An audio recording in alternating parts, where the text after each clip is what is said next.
Hello friends, get ready for legal dictation. Okay, start. So far as the finding on the point of recording of the dying declaration of the deceased is concerned, it is evident that no certificate was issued by the doctor before recording of the dying declaration regarding the physical and mental condition of the deceased.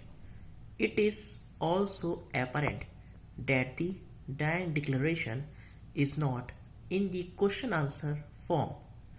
Legal position for recording the dying declaration is that every endeavor should be made to record the dying declaration in questionnaire format.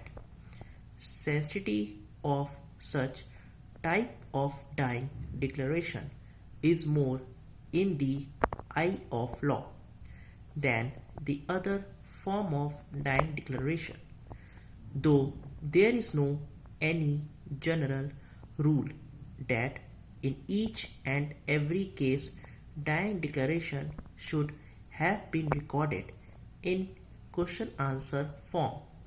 Sanctity and authenticity of the dying declaration is attached with its truthfulness para. In the present matter, admittedly the deceased in her dying declaration did not disclose any fact regarding dowry demand, cruelty and harassment extended on account of demand of dowry. She simply stated that she received burn injuries due to fire caught her from Diya lamp.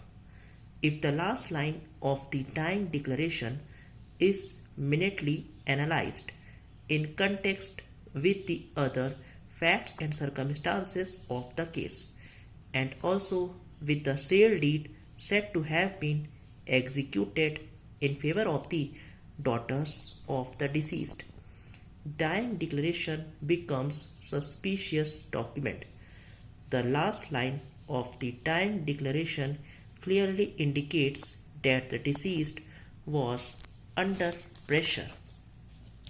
Prosecution witnesses have stated that no such dying declaration was ever recorded. The trial court has placed reliance on their statements and disbelieved the dying declaration.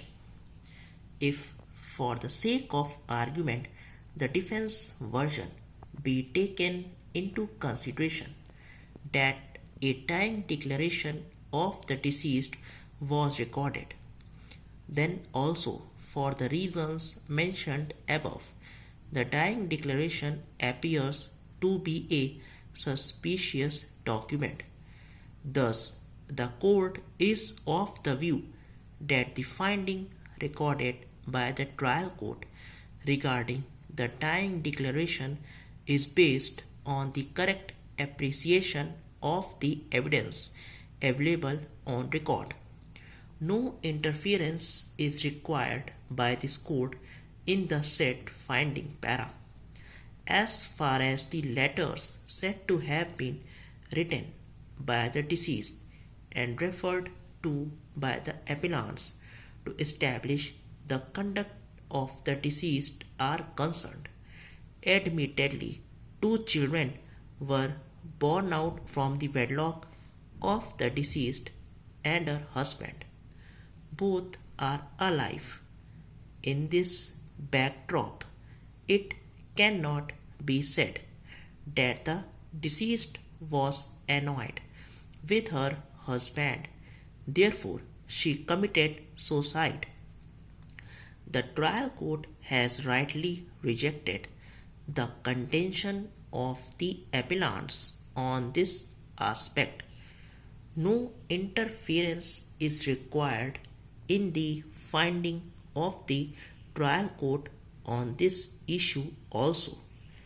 The trial court finding that letters itself demonstrate the cruelty and harassment caused by the accused is also correct.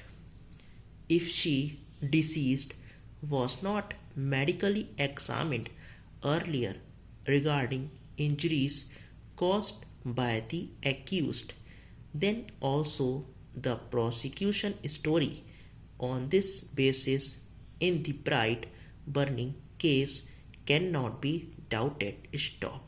अगर आपको dictation अच्छा लगा तो channel को ज़रूर subscribe करिए। Thank you.